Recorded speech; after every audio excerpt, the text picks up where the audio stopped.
പരിശുദ്ധ ദൈവമാതാവിന്റെ വണക്കമാസം 5-ാം തീയതി പ്രാർത്ഥന.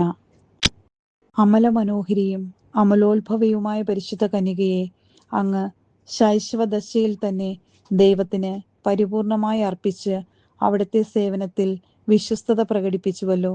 ദിവ്യനാഥേ, ഞങ്ങളും ദൈവസ്നേഹത്തിലും അങ്ങയോടുള്ള സ്നേഹത്തിലും വിശ്വസ്തരായിരിക്കുവാനുള്ള അനുഗ്രഹം നൽകി അരുളണമേ. അങ്ങ് ലോകപരിത്രാതാവിനെ പ്രതീക്ഷിച്ചുകൊണ്ട് ദൈവത്തോട് പ്രാർത്ഥിച്ച് അങ്ങിലും ലോകത്തിലും ദൈവസുതന് വാസസ്ഥലം സജ്ജമാക്കി. ഇതുപോലെ ഞങ്ങളുടെ ഹൃദയങ്ങളിൽ ദിവ്യരക്ഷകൻ ഹൃദയനാഥനായി വസിക്കുവാനുള്ള അനുഗ്രഹം പ്രാപിച്ചു തരയണമേ. എത്രയും ദയുള്ള മാതാവേ, നിന്റെ സങ്കേതത്തിൽ ഞങ്ങൾ ഓടിവന്ന് നിന്റെ സഹായം തേടി നിന്റെ മാധ്യസ്ഥം അപേക്ഷിച്ചവരിൽ ഒരുവിനെയെങ്കിലും നീ ഉപേക്ഷിച്ചതായി ലോകത്തിൽ കേൾക്കപ്പെട്ടിട്ടില്ല എന്ന് നീ ഓർക്കണമേ. കനികളുടെ രാജ്ഞിയായ മറിയമേ, ദയുള്ള മാതാവേ, ഈ വിശ്വാസത്തിൽ ധൈര്യപ്പെട്ട് നിന്റെ തൃപ്പാദത്തിങ്കൽ ഞാൻ അണയുന്നു. നെടുവീർപ്പിട്ട് കണ്ണുനീർ ചിന്തി പാപിയായ ഞാൻ നിന്റെ ദയ ആധിക്യത്തെ കാത്തുകൊണ്ട് നിന്റെ തിരുസന്നിധിയിൽ നിൽക്കുന്നു. അവതരിച്ച വചനത്തിന്റെ മാതാവേ, എൻ്റെ അപേക്ഷ ഉപേക്ഷിക്കാതെ ദയാപൂർവം കേട്ടള്ളണമേ. ആമീൻ.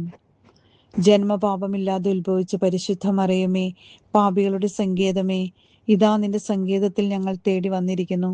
ഞങ്ങളുടെ മേൽ അലിവായിരുന്ന് ഞങ്ങൾക്ക് വേണ്ടി നിന്റെ തിരുക്കുമാരനോട് പ്രാർത്ഥിച്ചു കൊള്ളണമേ. സ്വർഗസ്ഥനായ ഞങ്ങളുടെ പിതാവേ, അങ്ങയുടെ നാമം പൂജിതമാകണമേ. അങ്ങയുടെ രാജ്യം വരണമേ. അങ്ങയുടെ തിരുമനസ് സ്വർഗത്തിലെ പോലെ ഭൂമിയിലുമാകണമേ. അന്നു വേണ്ടുന്ന ആഹാരം ഇന്ന് ഞങ്ങൾക്ക് തരയണമേ.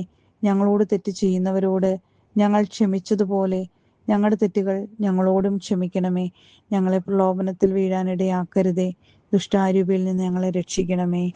നന്മ നിറഞ്ഞ മറിയമേ, സ്വസ്തി. കർത്താവ് അങ്ങയോട് കൂടെ സ്ത്രീകളിൽ അങ്ങ് അനുഗ്രഹിക്കപ്പെട്ടവളാകുന്നു. അങ്ങയുടെ ഉദരത്തിൻ ഫലമായ ഈശോ അനുഗ്രഹിക്കപ്പെട്ടവനാകുന്നു. പരിശുദ്ധ മറിയമേ, തമ്പുരാന്റെ അമ്മേ, പാപികളായ ഞങ്ങൾക്ക് വേണ്ടി എപ്പോഴും ഞങ്ങളുടെ മരണസമയത്തും തമ്പുരാനോട് അപേക്ഷിച്ചു കൊള്ളണമേ. ആമേൻ. പിതാവിനും പുത്രനും പരിശുദ്ധാത്മാവിനും സ്തുതി, ആദിയിലെ പോലെ ഇപ്പോഴും എപ്പോഴും എന്നേക്കും. ആമേൻ. പിതാവിനും പുത്രനും പരിശുദ്ധാത്മാവിനും സ്തുതി, ആദിയിലെ പോലെ ഇപ്പോഴും എപ്പോഴും എന്നേക്കും. ആമേൻ. പിതാവിനും പുത്രനും പരിശുദ്ധാത്മാവിനും സ്തുതി, ആദിയിലെ പോലെ ഇപ്പോഴും എപ്പോഴും എന്നേക്കും. ആമേൻ. സുകൃത ജപം. മറിയത്തിന്റെ വിമല ഹൃദയമേ, ഇന്ത്യക്ക് വേണ്ടി പ്രാർത്ഥിക്കണമേ.